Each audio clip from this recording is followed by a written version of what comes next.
On number 28, it says, which of the following most precisely describes the roots of an equation? Well, roots is another name for x-intercepts or zeros.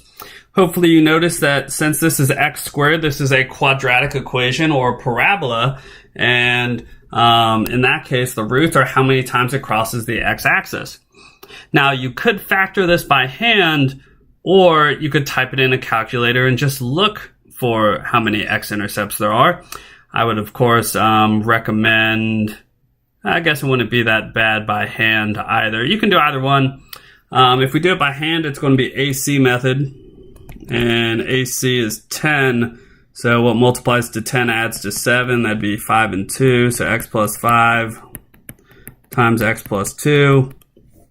Come back and divide by the A value, and that'd be x plus 1. Bottoms up. That's going to be 5x plus 2.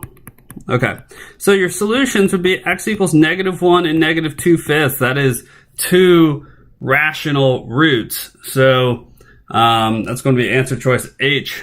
But and then you can do it in a calculator, which I can't really show with my current setup. But let's talk about the difference between irrational, rational, and complex. So complex is imaginary. That means there is an I in it. You get that whenever you have a negative square root of whatever, right? So that's certainly not the case here.